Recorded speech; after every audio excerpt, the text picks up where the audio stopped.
Hello, everybody, and welcome to Dickinson Center, home of Adirondack Raptors.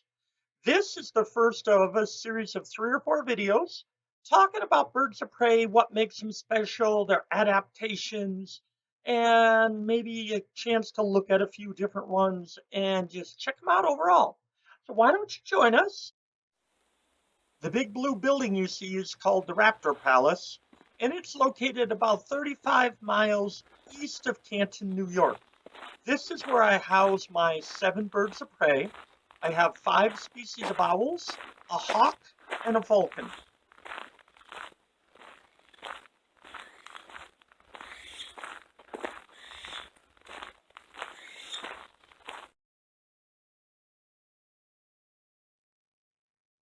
A raptor is a bird that kills its prey with its feet. It could grab with talons or could kick it to death like the secretary bird shown here. You might remember the secretary bird from the movie Up.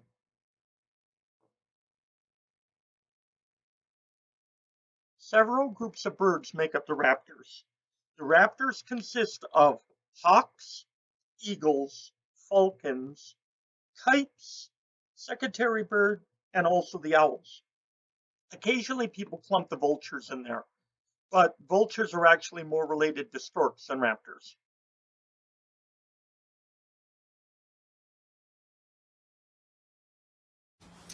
Hi, this is Morley. Morley is a Eurasian eagle owl, which is the largest species of owl in the world.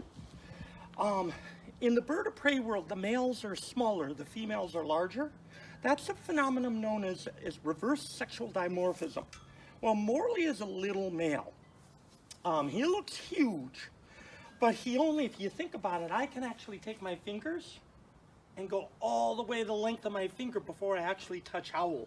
He's covered with 8,000 to 9,000 feathers.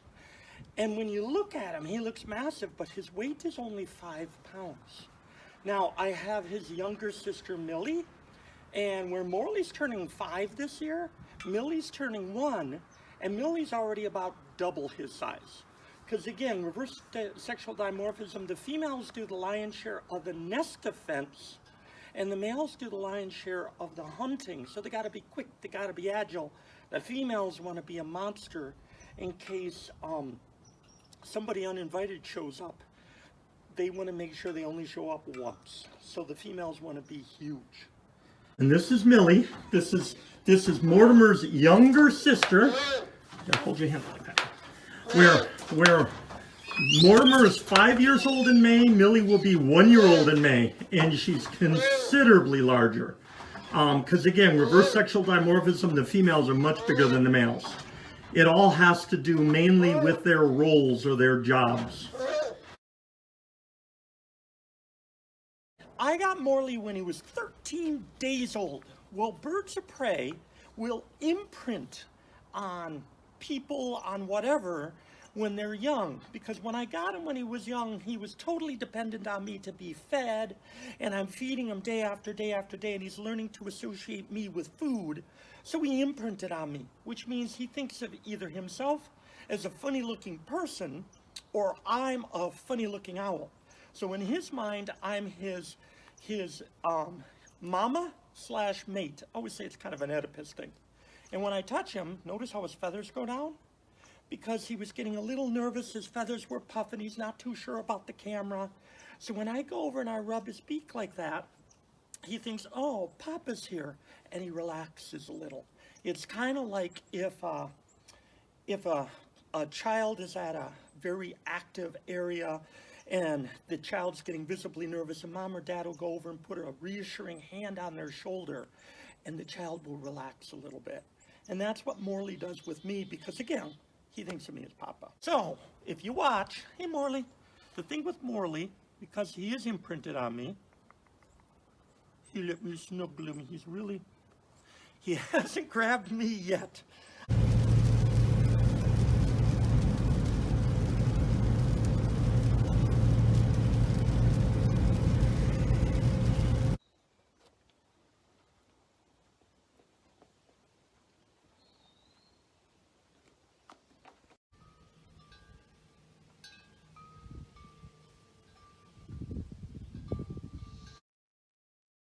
When Morley was young, I made sure that he had lots and lots and lots of interactions with people and my dogs. He would sit on my desk while I was working on the computer. And if I had a video on, he'd be sitting, he'd actually watch the video. All that kind of interaction helped him to bond with me. We mentioned that Morley is going to be 5 years old in May. People always say, well, how old can an owl like Morley get? Well, in captivity, Eurasian eagle owls have actually made it to 65 years old. 65, that's crazy. In the wild, they make it to 10 to 20 to even into their 30s, late 30s, close to 40. But again, in the wild, if they don't catch food, they starve. Where if Morley doesn't catch food at, here, I say, here, Morley, have a mouse. And he feeds. So, here, Morley, want a mouse? He doesn't want a mouse because Morley's fed very well. Approximately 2/3 of what you see of an owl is just feathers and fluff. The other thing that we mentioned that Morley weighs about 5 pounds, his sister weighs 10, and people think, well, that's the largest owl in the world. That's not very big. Well, that's because, let's be honest, all of you folks, when you think about a weight of a bird, all of us tend to think about a 25-pound tom turkey for Christmas dinner, because that's about the biggest bird that you hear of weight-wise. Well, 25-pound tom turkey doesn't fly very well. They always look like they're going to plummet out of the sky. So let's pick a big bird that flies well, like a bald eagle. A bald eagle has an 8-foot wingspan, 8 feet. Well, a bald eagle with an 8-foot wingspan only weighs 15 pounds.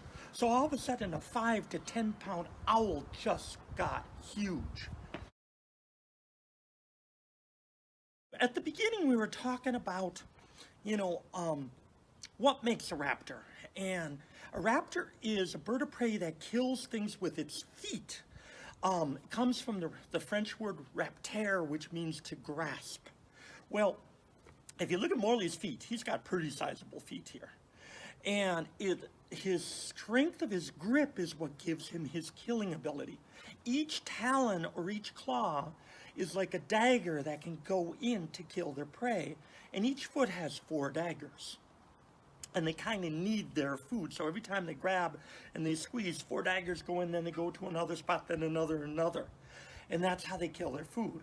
Well, if you think about this, an average-sized person, when they squeeze, they generate about 45 pounds per square inch of gripping power. 45 pounds. Not a lot, but enough. A big person, like an Andre the Giant-sized person, Andre would have produced about 125 pounds per square inch of gripping power, about 3.5 times more than an average person. Well, Morley's gripping power is 500 pounds per square inch. Morley's 4 times stronger than the strongest person, who's about 3 to 4 times stronger than the average person. So Morley's about 16 times stronger than the average person. You also can see he can turn his head. You see him turn his head.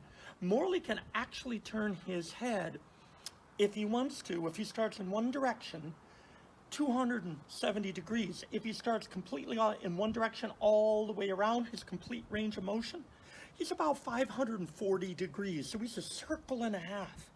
Think about yourself. You can do 90 degrees is your range of motion, but your full range from one end to the other is 180. The neck of an owl has double the number of cervical vertebrae that humans have. Humans have 7, owls have 14 to 15. That gives them the extra range of motion. Owls' eyes make up 40 to 60% of the surface of their face. Our eyes make up about 5% of our face. We all had eyes the size of owls' eyes. We'd have grapefruits to oranges for eyes.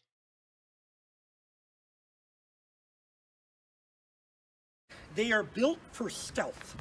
So We talked about, he has 8 to 9,000 feathers. Well, think about this. Owl's feathers are super, super, super soft. Soft feathers help make for a silent flyer.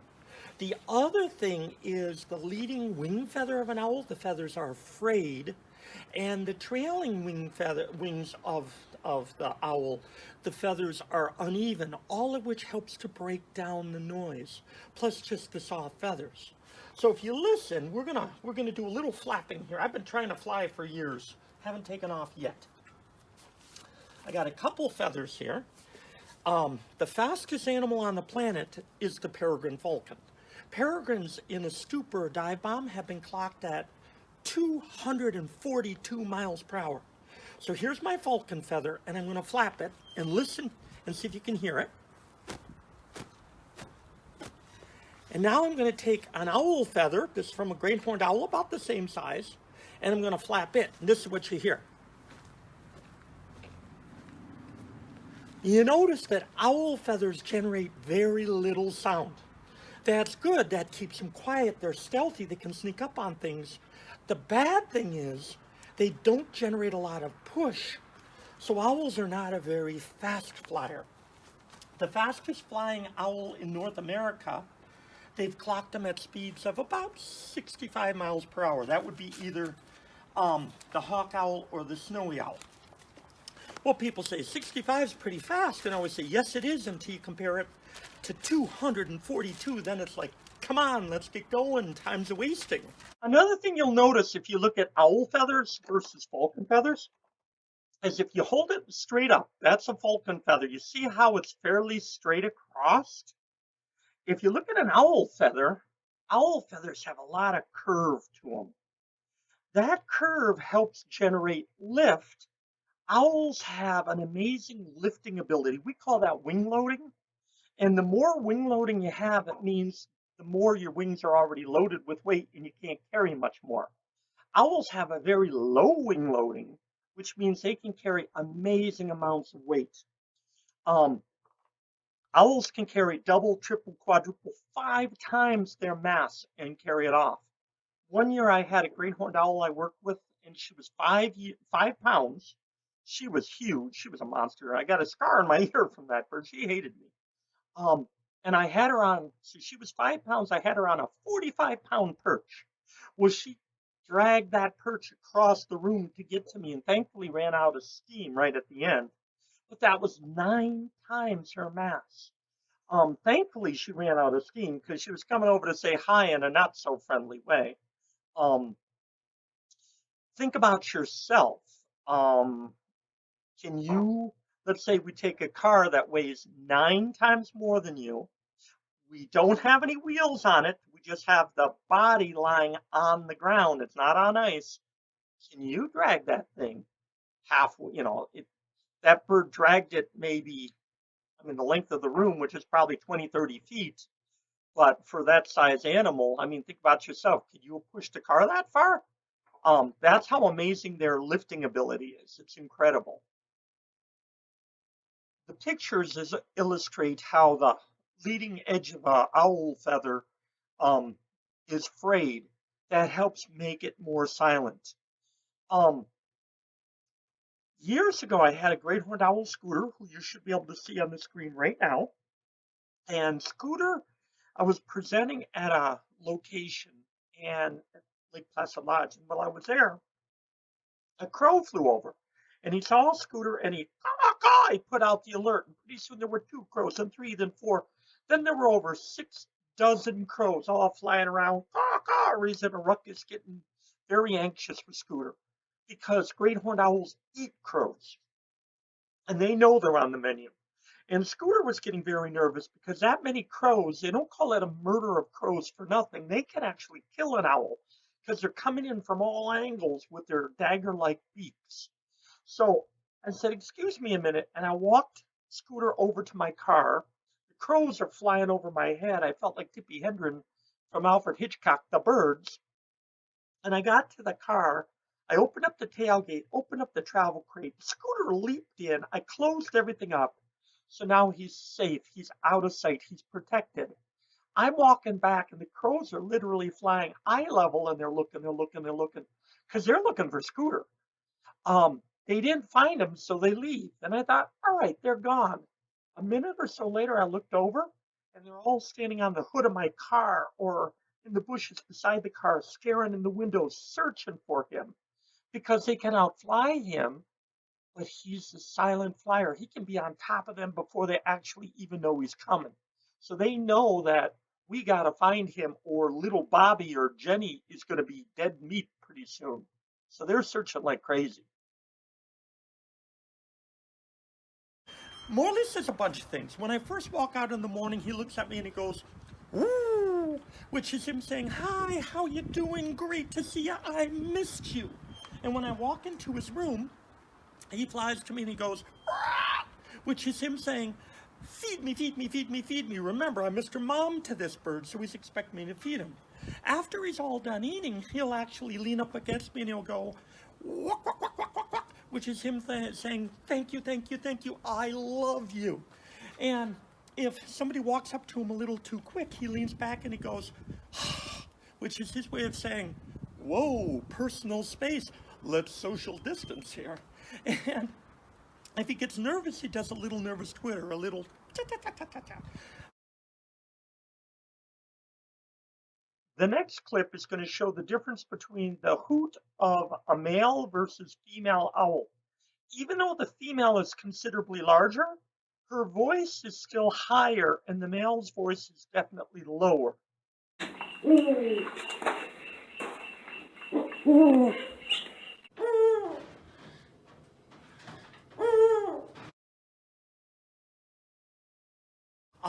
People always ask, well, how can you tell how he's feeling? And the way you can tell how he's feeling, if you look at these things up here, they're called ear tufts. They're actually just feathers. They're not ears, because his feathers are actually under, or his feathers cover up his ears. But these things, the ear tufts, they're kind of like an owl mood ring. You can tell what Morley's feeling by looking at the position of the ear tufts. If the ear tufts are all the way forward, the old saying, "Don't mess with the bull, you get the horns," it means he's angry. Well, obviously he's not angry. If his ear tufts are lying all the way flat on its head, that means he's nervous, he's afraid, he's scared, or maybe he's just kind of quizzical. And if his ear tufts are sitting like that, that's his normal, happy, everything is fine, everything's okay look.